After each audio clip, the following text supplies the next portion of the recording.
전 영어 가사가 더 좋은 것 같아요.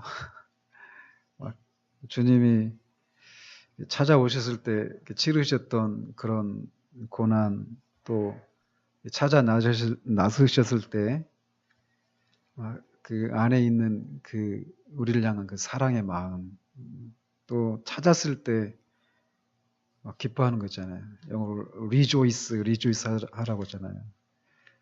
저는 막 그 부분에서 막 심장이 터질 것 같아요.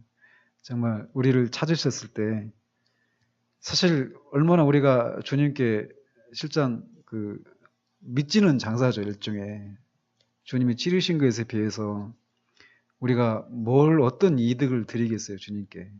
우리는 정말 그야말로 믿지는 장사인데 주님 입장에서 보면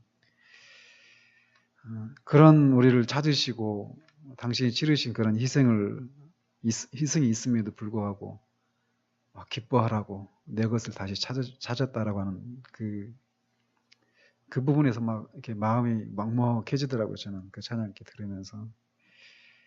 아무튼 우리가 자꾸 우리가 누구였는가 이런 것들을 자꾸 생각을 해야 됩니다. 우리가 얼마나 자주 있는지. 그래서 그 주님의 사랑에 우리가 바르게 반응하고 하는 것들이 정말 필요하다 이런 생각들을 해봅니다. 하나님 말씀 봅니다. 신약성경 디도서입니다. 디도서 3장 15절 한 절만 보도록 하겠습니다.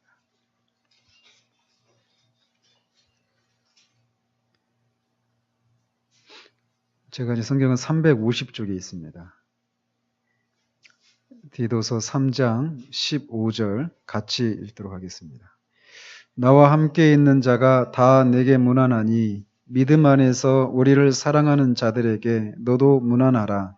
은혜가 너희 무리에게 있을지어다. 아멘. 오늘은 은혜가 무엇인가에 대해서 살펴보도록 합니다. 우리가 오늘 오전에 예배 가운데 은혜를 받으셨습니까? 아멘이라고 대답하시는 분이 계셔요. 근데 은혜를 받았다라고 말할 때 그게 뭘 의미하는 건가? 우리가 잘 그 의미를 분명히 알지 못한 채 그냥 막 쓰는 경우들이 있거든요. 그래서 은혜를 받는 게 무엇인가? 또 이제 그게 무엇인가가 정해지면 이제 어떻게 하면 은혜를 받는가? 이런 것도 같이 살펴보고자 합니다.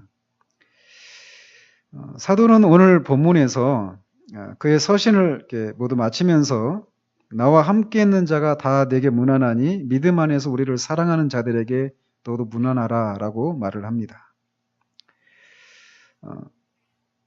지금 디도는 지금 떨어져 있잖아요. 그죠? 디도는 지금 혼자서 지금 목회를 하고 있는 상황이고 이 편지를 보내고 있는 바울과 그 바울의 동역자들은 지금 다른 지역에서 지금 이 목회를 하고 있는 그런 상황입니다. 전도 여행을 하고 있는 그런 상황인데 그런 상황 가운데서 지금 같은 믿음 안에서 사랑하는 그런 사역자들끼리 서로 문안을 하고 있어요. 그러니까 바울만 디도에게 이렇게 문안을 하는 것이 아니라 바울과 함께 하고 있는 그 바울의 동역자들이 함께 디도에게 이렇게 문안을 하고 있다라는 것이죠. 동료들을 어떤 경쟁과 비교의 대상이 아니라 섬김과 사랑과 격려의 대상으로 여기면서 이렇게 도움을 주고받는 그런 모습을 우리가 여기서 잠깐이지만 볼 수 있단 말이죠. 디모데처럼 디도도 젊은 사역자로서 그의 목회 현장에서 겪는 어려움들을 직면하고 있었는데 이렇게 동역자들, 사도 바울을 포함한 그 사도 바울과 함께하고 있는 그런 믿음의 동역자들이 이 디도가 처해 있는 그 상황에 대해서 이 목회적인 그런 관심을 가지고 그들을 위해서 기도하고 또 지금 그 직면하고 있는 그런 어려움들, 그런 것들이 혼자 겪는 것이 아니다라고 하는 것을 지금 이렇게 말을 해주겠단 말이죠. 그런 측면에서 저는 목회자라고 불릴 수 있는 저도 이런 게 참 굉장히 위로가 되고 힘이 되죠. 만약에 누군가가 그렇게 저를 보면서 그렇게 같은 믿음 안에서 동역하고 있는 그런 입장에서 그렇게 혼자서 겪는 어려움이 아니다. 그리고 혼자 동떨어져 있는 것이 아니다라고 하는 것을 이런 식으로 이렇게 관심을 표명하고 그를 위해서, 저를 위해서든지 아무튼 그렇게 기도하고 해주는 것은 얼마나 큰 위로와 힘이 될 것인가, 그런 생각을 좀 해보게 됩니다. 그러면서 이제 문안을 하는데, 그 문안 중에서도 가장 큰 문안은 상대방에게 주 예수 그리스도의 은혜가 머무는 것이기 때문에 은혜가 너희 무리에게 있을지어다 라고 말하면서 그의 서신을 끝내고 있습니다. 그가 이렇게 이 서신을, 디도서를 끝내면서 은혜가 너희에게 있을지어다, 너희 무리에게 있을지어다 이렇게 끝내는데, 이런 표현, 은혜가 너희에게 있을지어다 라고 이 표현은 거의 바울의 서신뿐만 아니라 대부분의 서신서들의 끝에 나타나고 있는 인사법입니다. 그래서 로마서에서도 우리 주 예수의 은혜가 너희에게 있을지어다. 그 다음에 고린도전서죠. 그 다음에 로마서 다음에, 그죠? 고린도전서, 또 고린도후서 13장 13절, 거기도 마지막 절인데 축도할 때 우리가 인용하는 구절이잖아요. 주 예수 그리스도의 은혜와 하나님의 사랑과 성령의 교통하심이 너희 무리와 함께 있을지어다. 여기서도 주 예수 그리스도의 은혜가 너희 무리와 함께 있을지어다 이렇게 말하고 있어요. 갈라디아서 6장 8절에서도 형제들아 우리 주 예수 그리스도의 은혜가 너희 심령이 있을지어다. 아멘. 이렇게 끝납니다. 갈라디아서 다음에 뭐죠? 에베소서죠. 갈렙, 빌골, 몬 이렇게 나오니까. 그러니까 에베소서에서도 그렇게 나오죠. 우리 주 예수 그리스도를 변함없이 사랑하는 모든 자에게 은혜가 있을지어다. 이렇게 하면서 서신을 끝냅니다. 그 이후에 빌립보서, 골로새서, 데살로니가 전후서, 디모데 전후서, 빌레몬서, 여기까지가 바울 서신이잖아요.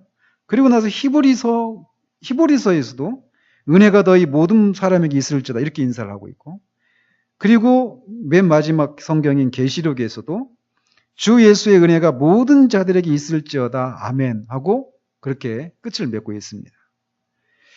이렇게 거의 모든 서신서에서 끝을 맺을 때마다 항상 은혜가 있을지어다 라고 하는 말과 종종 평강, 유대인의 인사법인 평강 있잖아요. 샬롬. 그 말이 같이 이렇게 조합을 이루면서 항상 이런 식으로 서신이 끝나고 있다는 것입니다.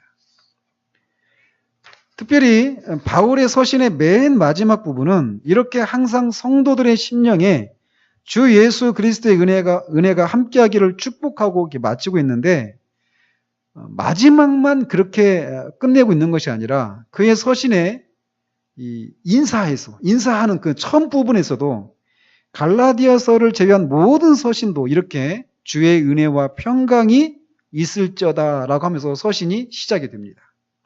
그러니까 주의 은혜가 있을지어다라고 하면서 편지가 시작되고 주의 은혜가 있을지어다라고 하면서 편지가 끝난단 말이죠.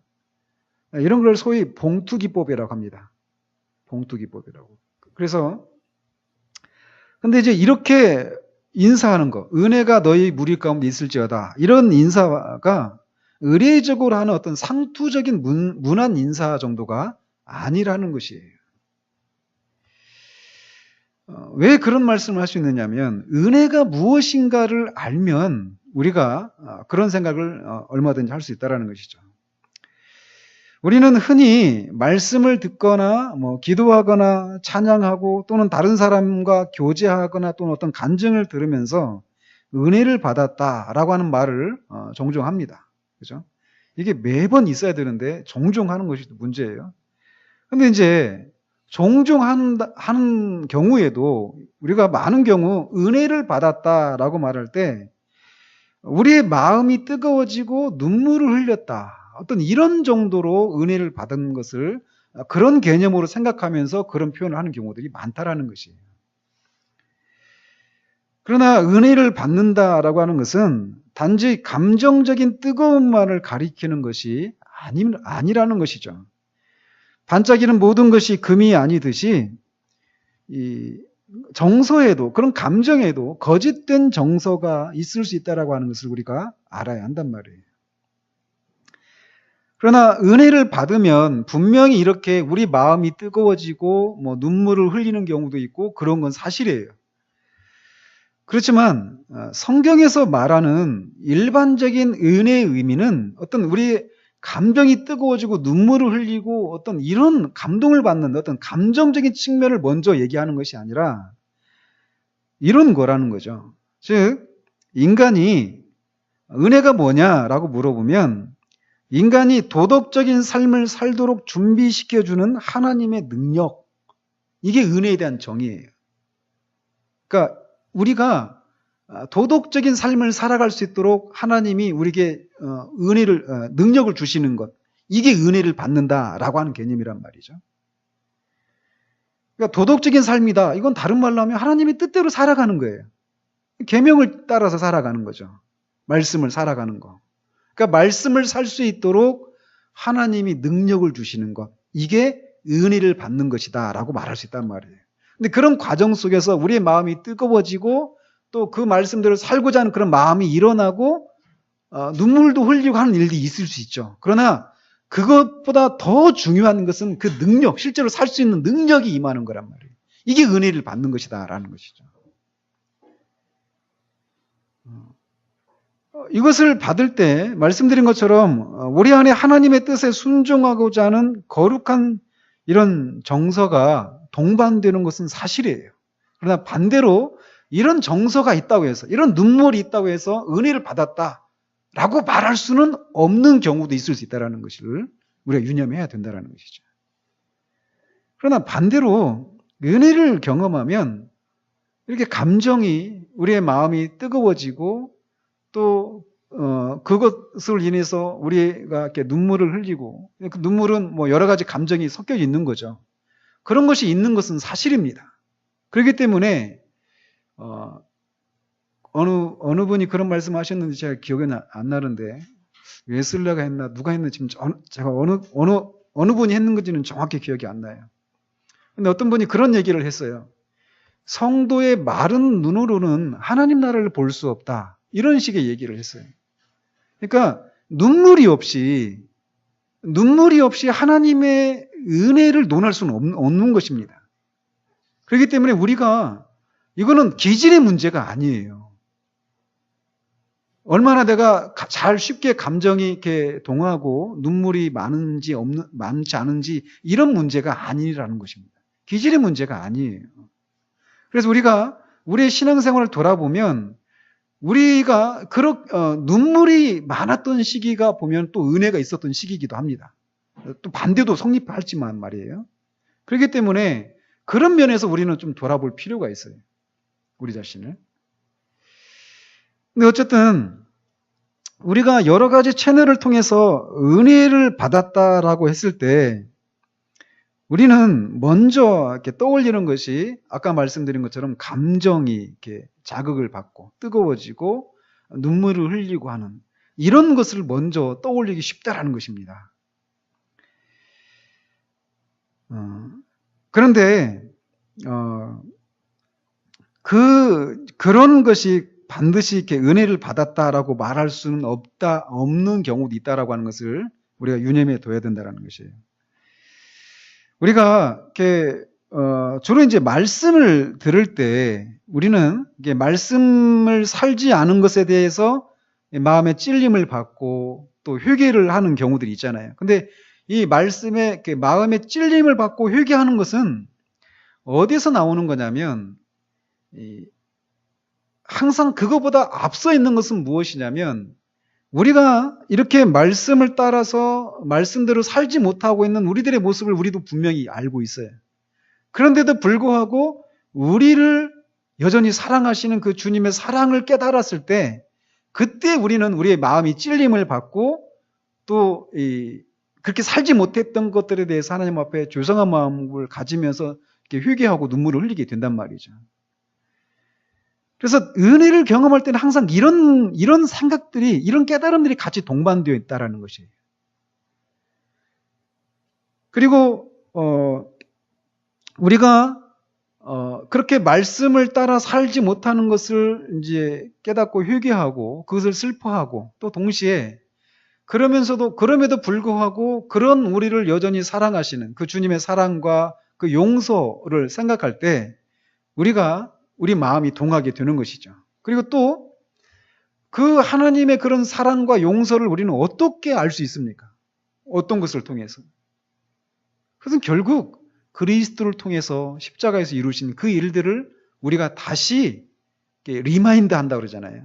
다시 일깨움을 받을 때 우리의 마음이 다시금 그렇게 이 주님의 사랑을 깨닫게 되면서 그럼에도 불구하고 여전히 거기에 맞게 살지 못하고 있는 우리들의 모습을 그제서야 우리가 슬퍼하고 회개하는 그런 것이 우리 가운데 생기게 된다는 것이죠.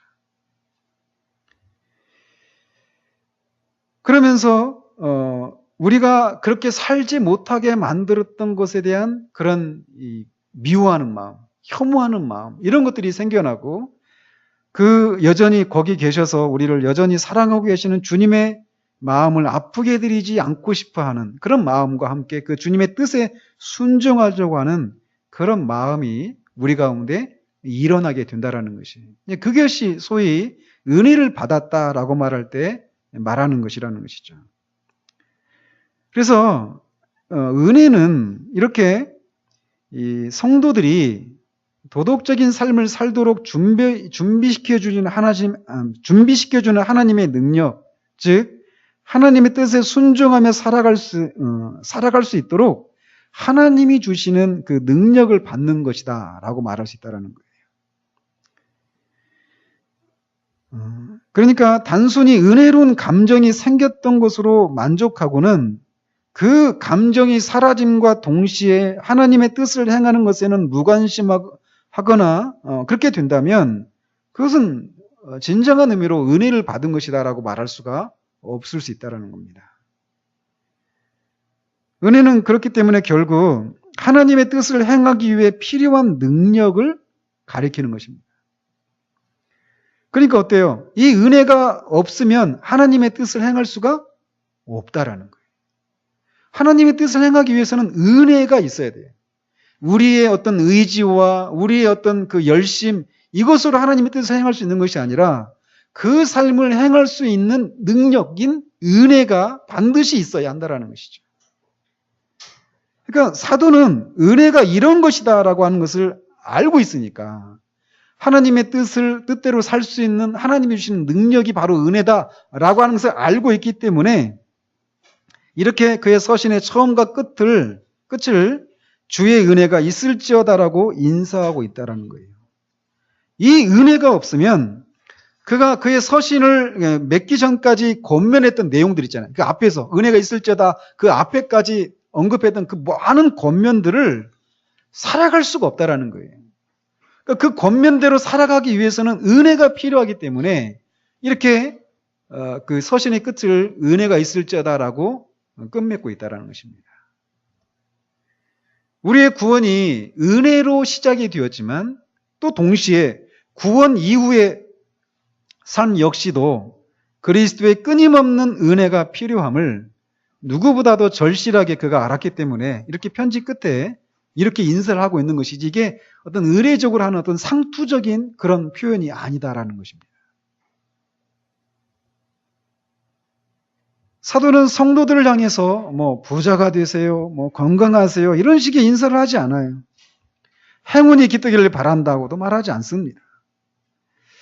그렇다고 해서 사도가 성도들은 부자가 되면 안 된다거나 건강하거나 복을 받아서는 안 된다 이런 생각을 가졌던 것은 아니에요. 그는 성도에게 가장 필요하고 가장 귀한 것이 다른 어떤 것보다 주의 은혜가 필요하다는 것을 알았기 때문에 이렇게 인사하고 있는 것입니다. 그래서 저는 여러분에게 묻고 싶습니다. 은혜가 필요하다라고 하는 그런 것을 느끼고 있는가? 은혜가 없으면 나는 하나님의 뜻대로 한 걸음도 살아갈 수가 없다라고 하는 것을 알고 어떻게 하든지 하나님께서 은혜를 주셔야만 한다라고 하는 그런 마음을 가지고 우리가 살아가고 있는가를 생각해 봐야 한다는 거예요. 안타깝게도 이제 오전에 오셨던 분들이 뭐 다 빠져나가셨지만 저는 정말 안타깝습니다. 은혜가 없으면 우리는 하나님의 뜻대로 한 걸음도 살아갈 수가 없어요.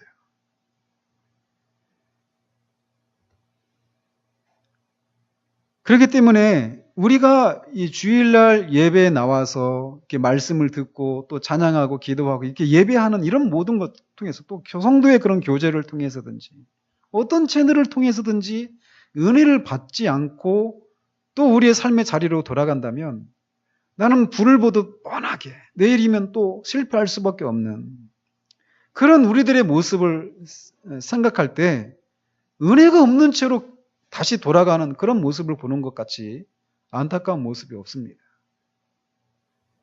저는 설교자로서 한편의 설교를 끝내고 나면 언제나 고통을 받습니다. 이것이 없는 때가 한 번도 없었어요.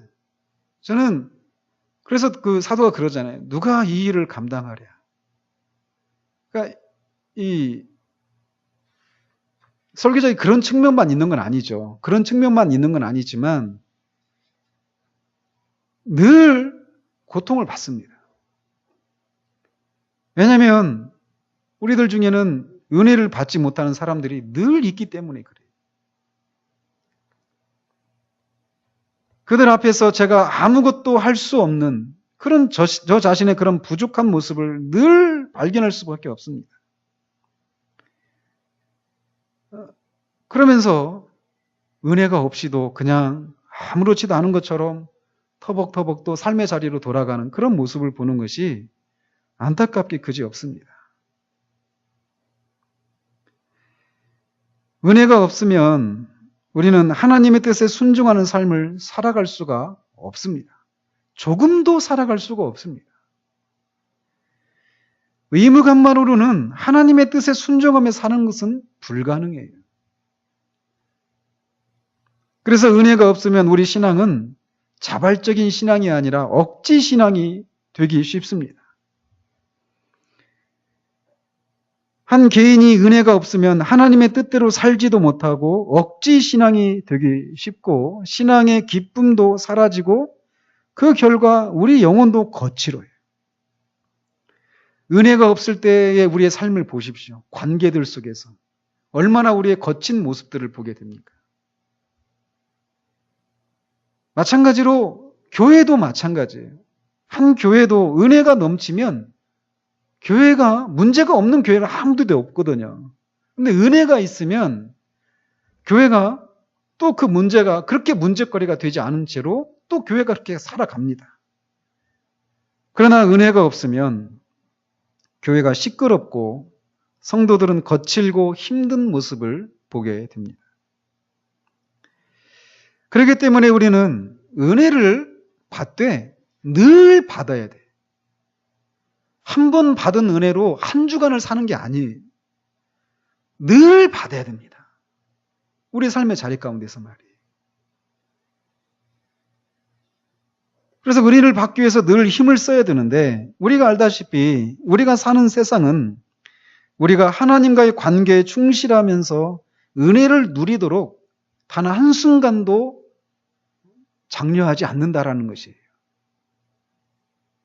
아니, 세상은 자취하고더라도 먼저 우리들 자신부터가 이것을 행하는 것에 열심히 아닌 경우들이 많다라는 것입니다. 우리의 환경도 그렇고 더군다나 이 세상의 악한 영인 사단도 우리가 하나님과의 관계에 집중하는 삶을 원하지 않을 뿐만 아니라 끊임없이 우리를 그런 삶으로부터 관심을 다른 데로 돌리도록 유도한다라는 것이죠. 아이들 같은 경우는 연예계 문제로, 어른들 같은 경우는 생계 문제로, 진로에 대한 고민으로, 가족들의 문제로, 경제적인 문제로 끊임없이 자기 자신에게 집중하게 해서 끊임없이 하나님께 집중해서 은혜를 받는 삶을 살지 못하도록 한다라는 것이. 이런 일들이 우리의 영적인 세계 가운데 일어나고 있는데 우리는 눈에 보이는 현실들만 보고 그 보이는 것들에 이렇게 묶여서 그렇게 살아가는 경우들이 많다라는 것이죠. 그러므로 우리는 이런 모든 악조건을 맞서 싸워야 합니다. 아담이 타락한 이후에 땅이 저주를 받아서 그 이후부터는 땅이 가시와 엉겅퀴를 내기 때문에 그 땅에서 어떤 소산을 얻으려면 아담의 이마에 땀을 흘려야 했던 것처럼 이 타락한 세상에서 우리가 어떤 영적인 유익을 얻고 은혜를 누리기 위해서는 우리는 싸워야 합니다. 투쟁이 없이 어떤 선한 것도 얻을 수 없다라는 거예요. 한번 보십시오. 언제 우리가 신앙생활 하는데 우리의 환경이 우리 어떤 것이 우리를 그렇게 열심히 은혜 생활해 하면서 환경이 이렇게 우리를 밀어준 적이 있는지 한번 보십시오. 한 번도 없습니다. 결혼하기 전에는 결혼하는 문제, 직장에 취직하는 문제, 대학 가는 문제, 온통 그 문제, 내 앞에 펼쳐져 있는 문제, 결혼하면 애 키워야죠, 애 또 학교 보내야죠, 그 아이가 또 대학 가야죠, 또 직장 잡아야죠, 결혼해야죠, 또 애 낳아야죠. 온통 우리의 문제는 계속 그렇게 죽을 때까지 온통 문제투성입니다. 그래서 어느 한순간도 이제부터 내가 하나님과의 관계에 집중할 수 있게 되었다 이렇게 말할 수 있는 날은 우리가 죽을 때까지 한 번도 안 옵니다. 진짜 한 번도 안 옵니다. 목사님, 그래도 목사님은 이 직장 생활 안 하고 날마다 여기 있으니까 더 유리하겠죠. 한번 해보십시오. 여러분들 직장 생활 하실 때는 어때요? 직장 생활 하고 있는 동안에 나 시간이 없어서 내가 이렇게 못한다 그러죠. 그럼 가정 생활 하고 그것만 하고 있을 때는 거기에 얼마나 많이 시간을 투자하고 있습니까? 우리는 거기에서도 싸움이 필요합니다. 무기력과의 싸움.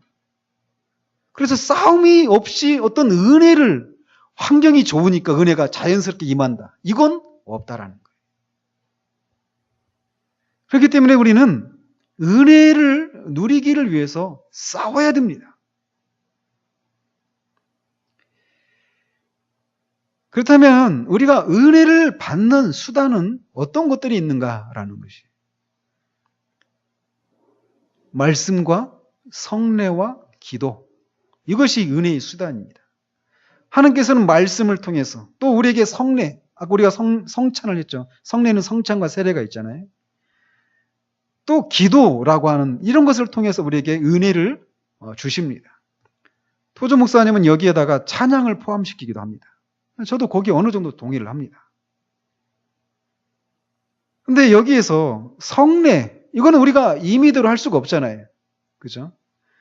그렇지만 말씀과 기도 생활, 이것은 우리 개인이 하려고만 하면 할 수 있는 것들입니다.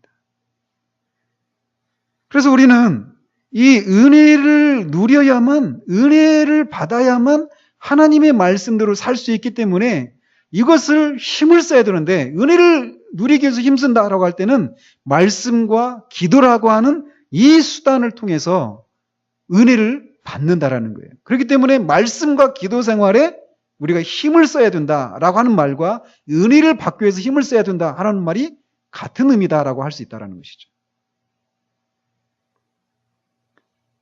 그래서 우리는 이렇게 개인의 삶의 자리 가운데서 말씀과 기도를 통해서 은혜를 받기를 힘을 써야 되는데, 안타깝게도 우리는 개인의 경건 생활에 열심을 내지 못하는 모습을 많이 본다라는 거예요. 너무나 바쁘고 너무나 피곤하기 때문에 이런 것에 시간을 낼 수 없다고 생각을 합니다. 지난 1997년이죠. 11월 달에 IMF 사태가 터졌잖아요, 우리나라에. 그러면서 그때 환율이 엄청 거의 2,000원 가까이 됐었잖아요. 1달러에. 환율이 급격하게 올라가자 교회들이 교회 안에서 쓰는 그런 경비들을 줄이기 시작했어요.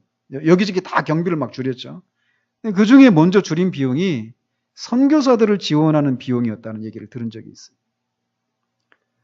그러니까 옛날에 $1,000면 100만 원이면 됐는데 2,000원까지 되니까 200만 원이 들어야 $1,000가 이제 만들어지니까, 이 100만 원 가지고 $1,000 보내던 것을 100만 원을 그냥 $50만 보내는 식으로, 이런 식으로 하는 것이죠. $500만 보내는 식으로.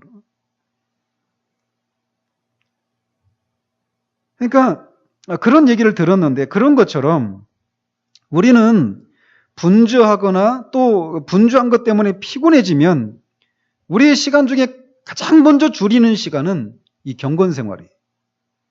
경건 생활에 필요한 시간을 확 줄여버린다는 것이. 그리고 그것에 대해서 우리는 거의 문제의식을 가지지 않을 정도로 그냥 그렇게 자연스럽게 우리 안에 형성되어 있습니다. 그렇죠?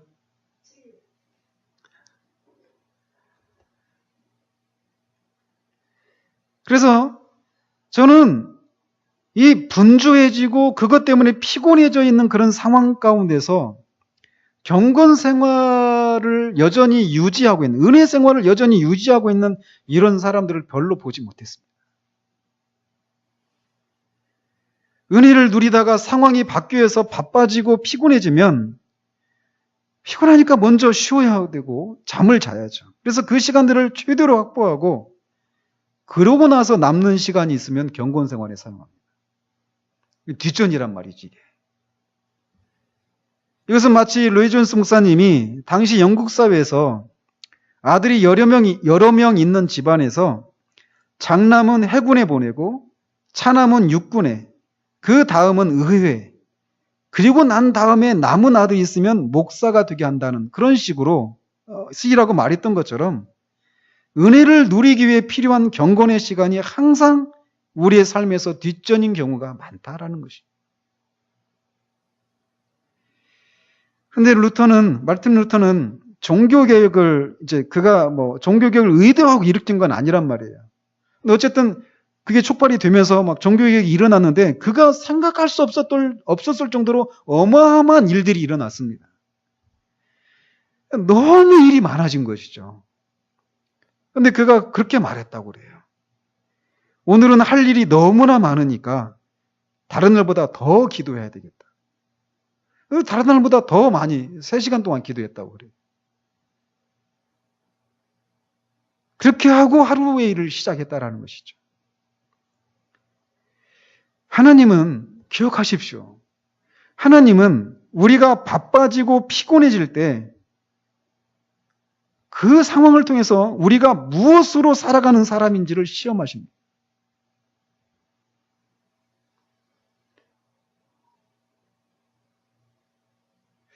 우리는 이 루터와 같은 그런 정신이 우리에게 필요합니다.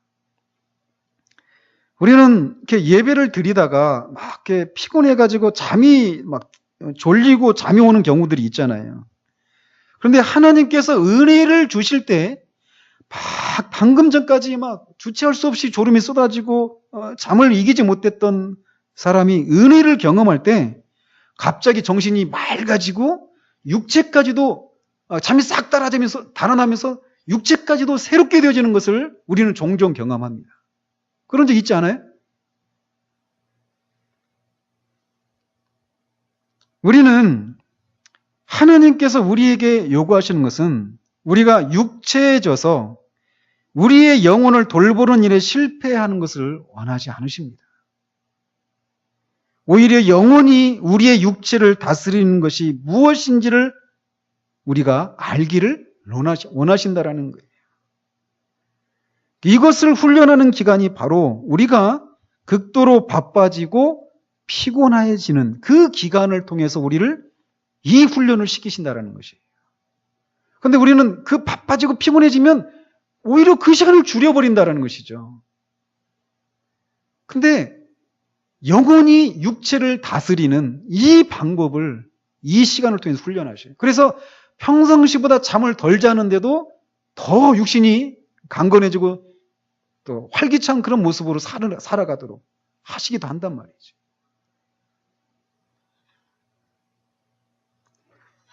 그런 것을 통해서 이 피곤함을 물리치고 하나님 앞에 나가서 하나님이 주시는 은혜를 경험하게 될 때 우리는 전에는 살지 못했던 삶을 살아내는 것을 맛보게 된다는 것입니다.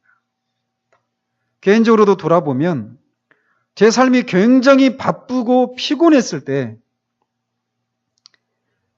하나님을 의지하는 것을 통해서 내가 어떻게 이런 삶을 살았지? 라고 하는 생각들을 하는 그런 삶을 살았던 것을 보게 됩니다. 다른 사람에 비해서 시간이 넉넉한 사람은 더욱 은혜를 누리기를 힘써야 할 것입니다. 어느 날 그 시간들을 그런 것들에 사용하지 않은 것들에 대해서 하나님 앞에 회개하는 날이 올 것이에요. 제가 하나님 앞에 은혜를 경험하고 처음에 막 회심할 때 막 제 마음에 그런 막 소망이 막 있었어요. 교통사고라도 나가지고 병원에 입원해서 마음껏 성경 읽고 기도하고 책 보고 이렇게 할 수 있었으면 좋겠다. 너무 바쁘니까 직장생활 하는데. 근데 어느 날 하나님께서 그렇게 많은 날, 제가 학교 다닐 때, 대학 때, 이런 때 그렇게 많은 날들을 하나님을 찾는데 내 인생의 시간을 사용하지 않은 인생을 낭비한 죄들에 대해서 회개하게 하시더라고요.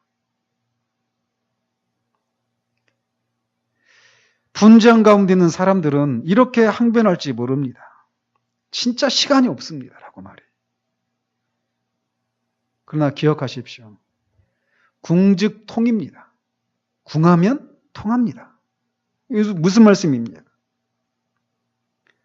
정말 하나님의 은혜가 없으면 단 하루도 살 수 없다라고 하는 생각을 가진다면, 그리고 분주한 가운데서라도 하나님께 은혜를 주시기를 진심으로 구한다면 하나님은 우리에게 지혜를 주실 것이다라는 거예요. 그래서 돌아보면 우리는 우리의 하루의 그 시간들 속에서 참 많은 그 짜투리 시간들이 있다라고 하는 것을 발견하게 될 것이에요. 찾으면 보입니다. 저는 개인적으로 이런 시간들을 굉장히 많이 활용했던 것 같아요. 전철을 타기 전에 책을 읽고, 전철 안에서도 그렇고, 우리가 뭐 전철 타는 일이 없지만, 그렇게 하면서 제가 일주일에 하루에 한 50페이지에서 70페이지, 어떤 책에 따라 다르지만, 경고서적을 늘 그런 식으로 읽었습니다. 그 시간들을 통해서. 화장실 갈 때 성경을 가지고, 조그만 성경. 빨리 갔다가 빨리 오는 사람은 그럴 시간도 없겠죠. 저 같은 경우는 오래 앉아있거든요. 그러니까, 어느 회사에서 절대 이제 빨리 가서 교회 가서 기도해. 이렇게 하지 않거든요. 기독교 회사도 그런 회사 없어요.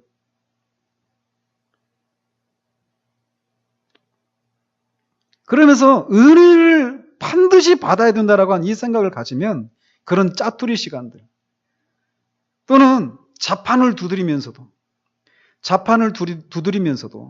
우리는 얼마든지 우리의 생각을 하나님께로 흘려보낼 수 있습니다.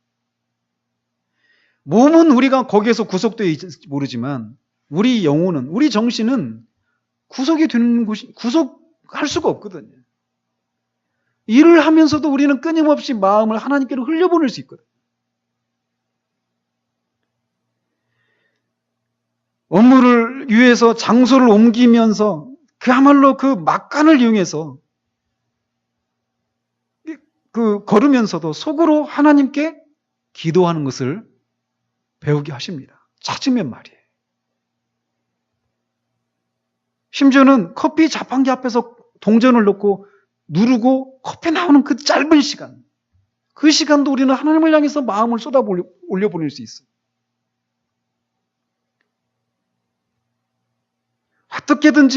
어떻게든 잠시라도 하나님께 나의 상황을 아뢰고 그분의 마음을 헤아리기를 구할 때 하나님은 반드시 은혜를 주십니다. 저는 제가 살아오면서 가장 바빴던 시간이 결혼하기 전에 회사 다니는데 6개월 동안, 진짜 6개월 동안 매일 1시, 2시에 퇴근했습니다.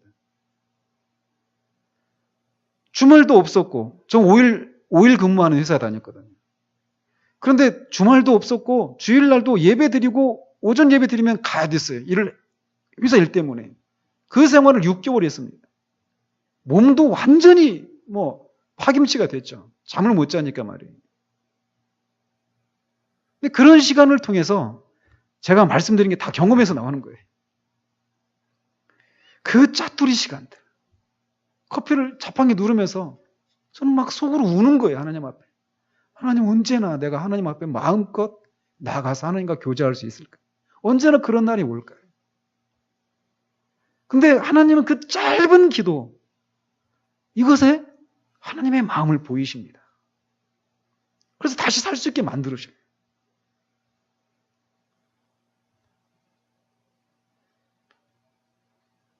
우리가 몹시 피곤할 때 잠깐 눈을 붙였는데도 피로가 싹 가시는 일이 있잖아요, 종종.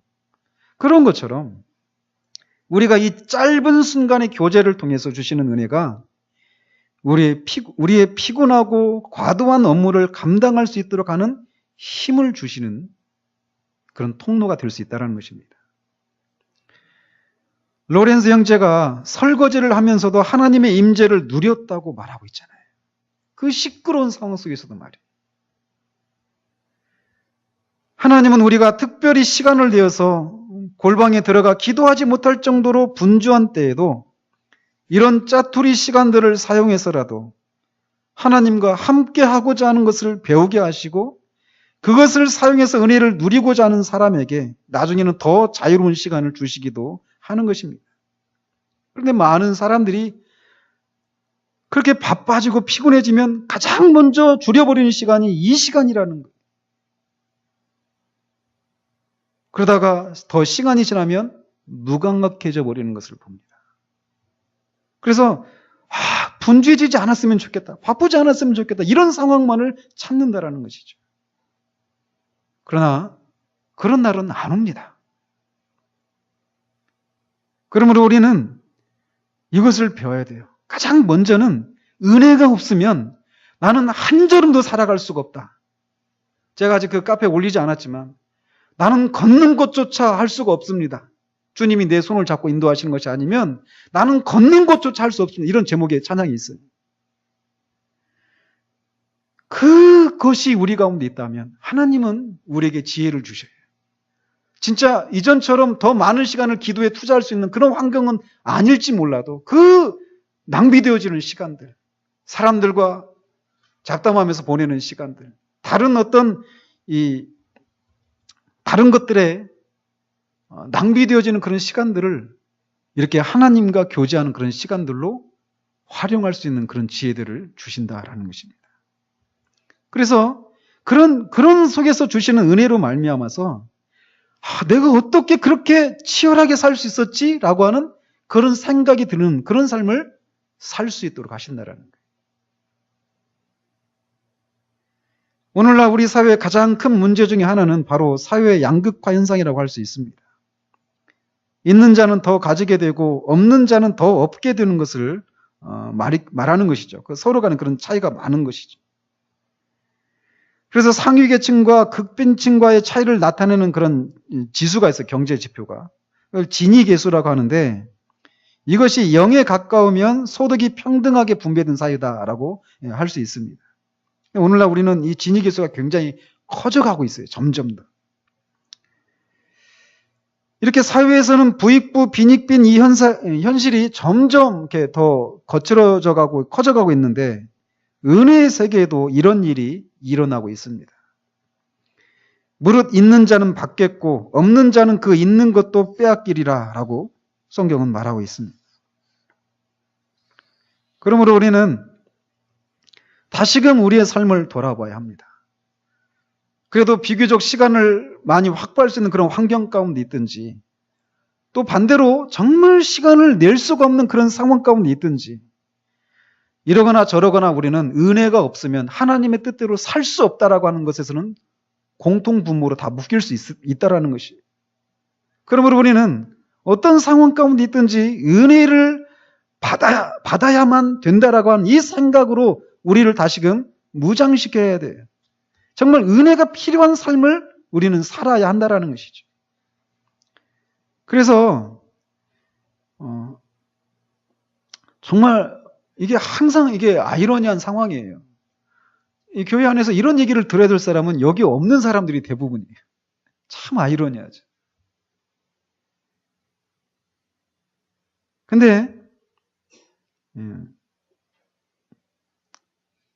어쨌든 우리는 다양한 그런 채널을 통해서 은혜를 경험하게 되었다라면 쇠가 달아올랐을 때 망치질을 해야 원하는 도구를 우리가 만들 수 있는 것처럼 은혜가 우리 가운데 있을 때 그 은혜가 식어지지 않도록 우리는 더욱더 하나님과의 관계에 집중해야만 합니다. 있는 것 다 까먹고 다시 삶이 평온해질 때를 기다리는 그런 삶을 우리는 청산해야 해요. 그래서 이런 어떤 짜투리 시간들을 통해서 하나님과 이렇게 교제하는 이런 습관들을 쌓는 데는 좋은 습관이잖아요. 이런 좋은 습관 쌓는 것은 쉽게 형성이 안 됩니다. 나쁜 습관 쌓는 것은 애를 쓸 필요도 없이 그냥 자연스럽게 형성이 돼요. 기도하다가 기도하지 않기로 작정하잖아요. 기도하지 않는 습관 들이는 거 애를 쓰지 않아도 됩니다. 그냥 안 하면 되거든요. 성경 읽는 거 안 읽으면 되거든요. 경고서적 읽는 거 안 하면 되거든요. 그런데 좋은 습관을 형성하는 것은 애를 써야 돼요. 그야말로 애를 써야 됩니다. 그래서 우리는 다시 우리의 삶을 돌아봐야 돼요. 바쁘시고 피곤하죠. 근데 그 속에서 우리는 이 은혜가 없으면 나는 이 삶을 살아갈 수가 없다라고 하는 것을 인식을 하면서 그런 분주하고 바쁜 시간들 속에서 그리고 또 피곤한 그런 상황 속에서 어떻게 하든지 하나님과의 그런 짧은 교제라도 우리는 나누는 방법들을 훈련을 해야 됩니다. 할 수만 있으면 모든 예배에 참석을 해야 돼요. 틈을 내서 기도해야 합니다. 끊임없이 이것들에 우리는 몰두해야 돼요. 그리고 사람들과의 그런 대화를 주의하고 TV나 인터넷 그런 웹서핑 이런 걸 통해서 뉴스거리를 너무 많이 접한다거나 그러면서 우리 마음이 무뎌지지 않도록 우리의 마음을 자꾸 체근을 해야 됩니다. 그래서 주일에 오면 한 주 동안 우리가 말씀을 읽거나 또는 기도하거나 뭐 이런저런 채널을 통해서 우리가 받은 은혜를 서로 나누고 그런 교제를 그런 기도 가운데서 하나님이 우리에게 주신 그런 마음들을 이렇게 서로 나누고 하는 이런 것을 통해서 다시금 우리가 또 은혜를 더 사모하게 되는 이런 것들이 선순환이 되어야 한다라는 것이. 다시금 우리를 돌아보십시다.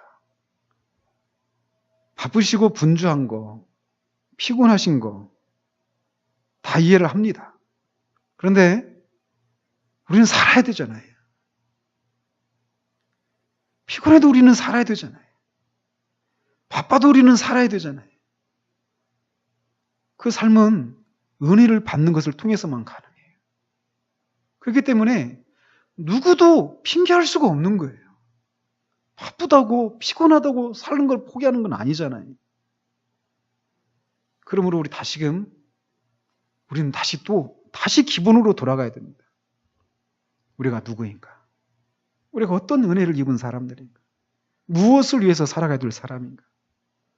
이거를 다시금 생각하고 그 삶을 살기 위해서 반드시 은혜가 필요하다는 것을 생각하면 살기를 작정하면 우리는 어떤 수단을 통해서든지 살기 위해서 투쟁하는 모습들이 나타나게 될 것이에요.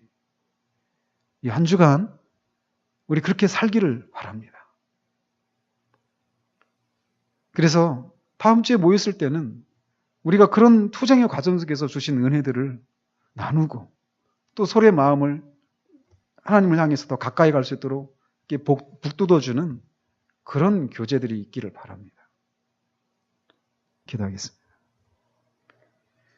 하나님 아버지,